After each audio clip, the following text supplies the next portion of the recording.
நஹ்மதுல்லாஹில் அஸீம் வ நுஸல்லி அலா ரசூலிஹில் கரீம். அம்மா பஅது. அன்பான ஜமாத்தார்களே, பெரியவர்களே, அல்லாஹ்வின் அருளால் ஃபஜ்ருடைய தொழுகையை தொழுதுவிட்டு குர்ஆன் ஹதீஸை பற்றி பேசுவதற்காக நாம் எல்லாம் அமர்ந்திருக்கிறோம். அல்லாஹ் ஜல்லஷானஹு வ தஆலா நம்முடைய அனைத்து இபாதத்துகளையும் பரிபூர்ணமாக கபூல் செய்வானாக. ஆமீன்.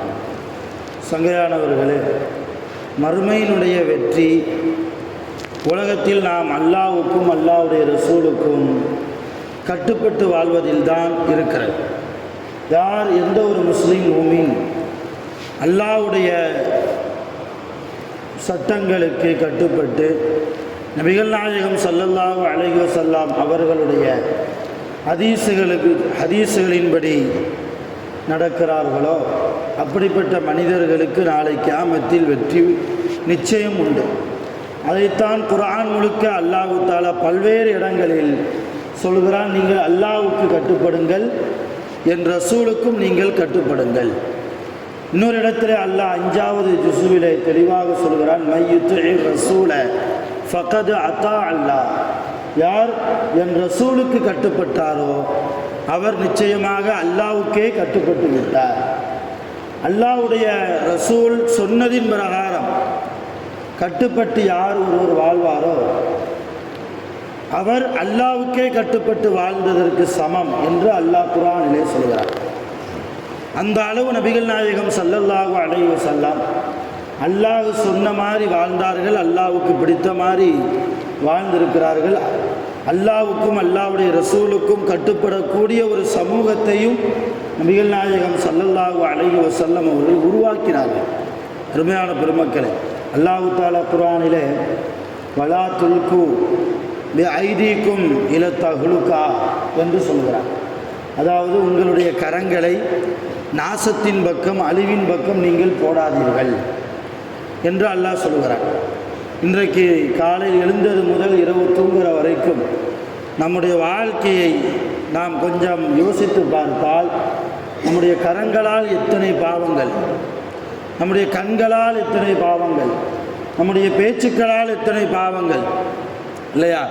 நம்முடைய தவறான எண்ணங்களால் கூட, எண்ணங்களும் பாவம் செய்யும். குர்ஆன் சொல்கிறது, இன்ன கஸீரம் மினல் லன்னி இஸ்முன். எண்ணங்களில் அதிகமான எண்ணம் பாவமான எண்ணம் இருக்கிறது.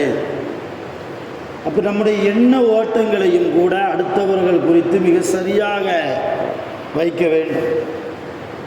அடுத்தவர் குறித்து ரொம்ப வேறு விதமாக எண்ணம் கொண்டால் அதுவும் நமக்கு பாவம் என்கிறது குர்ஆன். இன்னும் சொல்லப்போனால் அல்லாஹ் சொன்னதாக நபி ஸல்லல்லாஹு அலைஹி வஸல்லம் அவர்கள் சொல்கிறார்கள், அல்லாஹ் குறித்து நீங்கள் நல்ல எண்ணம் வையுங்கள், அல்லாஹ் குறித்து நீங்கள் நல்ல எண்ணம் வையுங்கள். இன்னைக்கு அல்லாஹ் நிறைய நிஅமத்து தந்தா, நிறைய அருளை நமக்கு செஞ்சா அல்லாஹ்வை புகழ்கிறோம் இல்லையா? அதிகமாக புகழ்கிறோம், அதிகமாக தொழுகிறோம். ஏதாவது ஒரு கஷ்டத்தை அல்லாஹ் கொடுத்துட்டா தொழுகையை அப்படியே ஸ்டாப் ஆகிடுது, ஸ்டாப் ஆக்கிறாரு.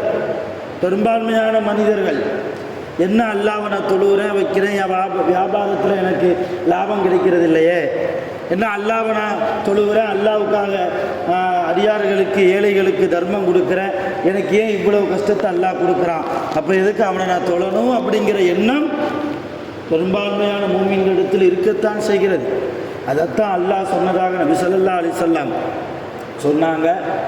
ஆனால் இந்த அப்தி லன்னீபி, என்னுடைய அடியான் என்னை குறித்து எப்படி எண்ணுகிறானோ அதுபோன்றே நான் அவனிடத்தில் நடக்கிறேன்.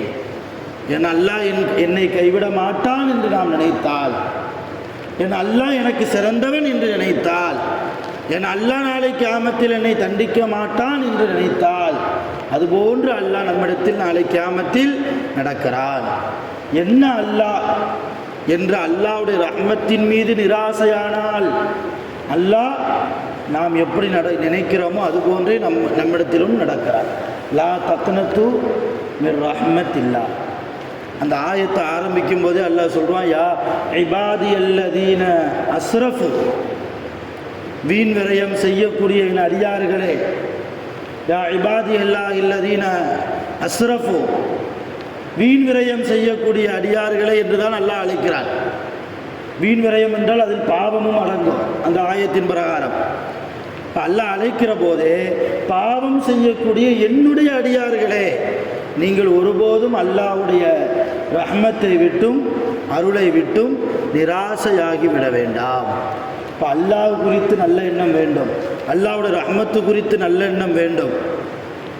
அப்படி நல்ல எண்ணம் எப்பொழுது வரும்? அல்லாஹ்வுக்கும் ரசூலுக்கும் முழுமையாக கட்டுப்பட வேண்டும் என்கிற ஒரு உறுதி நம்மிடத்தில் இருந்தால் நம்மிடத்தில் நல்ல எண்ணம் வரும். அருமையான பெருமக்களே, எந்த அளவு நபி ஸல்லல்லாஹு அலைஹி வஸல்லம் அவர்களுடைய சொல்லுக்கு கட்டுப்பட்டு வாழ்ந்தார்கள் சஹாபாக்கள். அப்துல்லா இப்னு அப்பாஸ் ரலியல்லாஹு ஒரு யூதனோடு மதீனாவுடைய தெருவில் போகிற போது நடந்து போகிறாங்க. திடீரென்று கொஞ்சம் குனிஞ்சி கொஞ்சம் தூரம் நடந்து போனாங்க. யார்? அப்துல்லா இப்னு அப்பாஸ் ரலியல்லாஹு. பக்கத்தில் நின்ற யூதன் அவன் கேட்டான், என்ன அப்துல்லா இப்னு அப்பாஸ் அவர்களே, நல்லா தான் நடந்து வந்தீங்க, திடீர்னு குனிஞ்சி ருக்கூவில் வர்ற மாதிரி வர்றீங்களே, தொழுகைக்கு ருக்கு செய்கிறோம் இல்லையா, அந்த மாதிரி கொஞ்சம் தூரம் நடந்து வந்தீங்களே, என்ன காரணம்? இப்போ அப்துல்லா இப்னு அப்பாஸ் ரலியல்லாஹு சொன்னாங்க, ஒரு தடவை நானும் என்னுடைய தலைவர் முஹம்மது ரசூலுல்லாஹி ஸல்லல்லாஹு அலைஹி வஸல்லம் அவர்களும் இந்த தெருவில் நடந்து வந்து கொண்டிருந்த போது இந்த இடத்தில் ஒரு மரம் இருந்தது. அந்த மரத்தின் வழியாக ஒரு கிளை ஒன்று குறுக்காக சென்றது.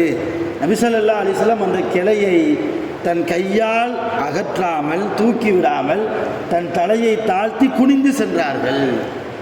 நானும் ரசூலுல்லாவை பின்பற்றி அன்றைக்கு குனிந்து சென்றேன்.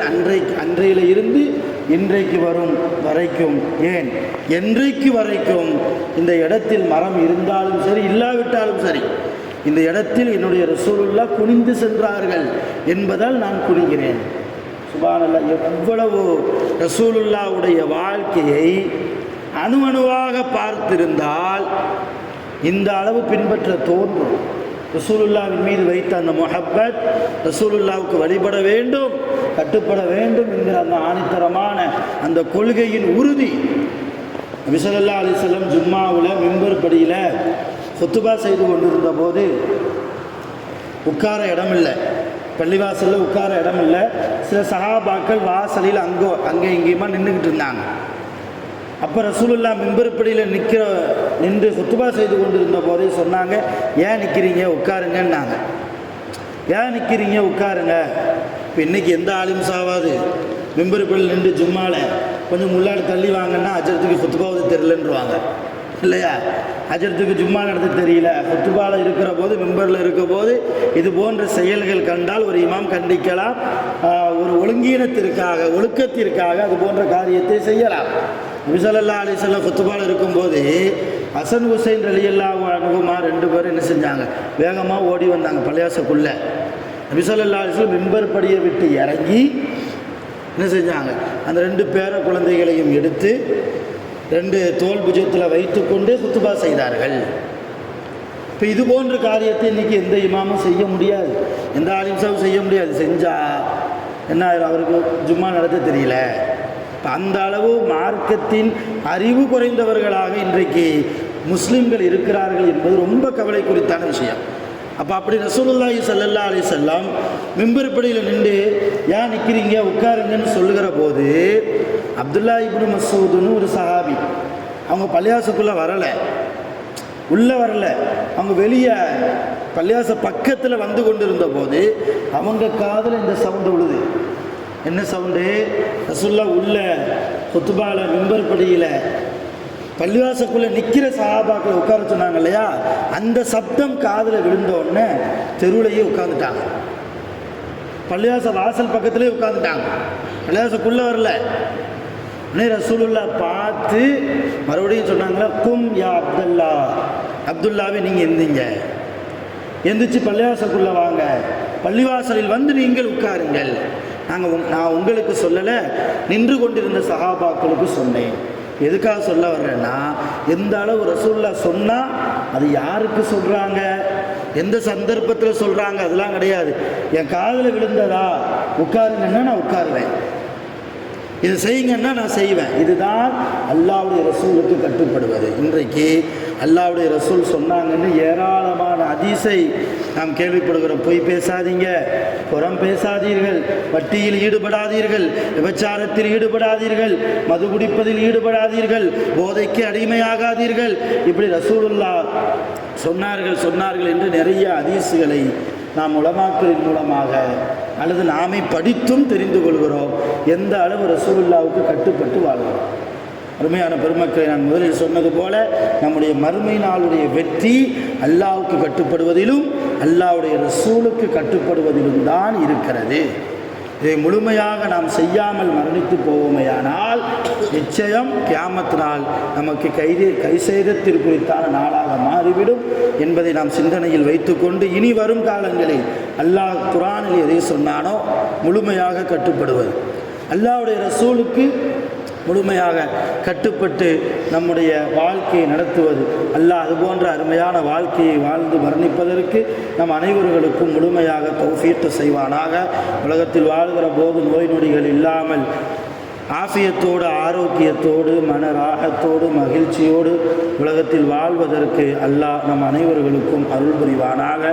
நீண்ட ஆயுள் காலம் அல்லாஹ்வால் வழங்கப்பட்டு சாலிஹான நிறைய அமல்களை செய்து மரணிப்பதற்கு வல்ல ரஹ்மான் நம் அனைவர்களுக்கும் நசீபு செய்வானாக. ஆஹிரு தஅவானா அல்ஹம்துலில்லாஹி ரப்பில் ஆலமீன். சுப்ஹானல்லாஹி வ பிஹம்திஹி, சுப்ஹானல்லாஹி வ பிஹம்திஹி, அஷ்ஹது அன் லா இலாஹா இல்லா அன்த, அஸ்தக்ஃபிருக வ அத்தூபு இலைக். آمين. سبحان ربك رب العزة عما يصفون، سلام على المرسلين، والحمد لله رب العالمين. صلى الله على محمد صلى الله عليه وسلم، صلى الله على محمد صلى الله عليه وسلم، صلى الله على محمد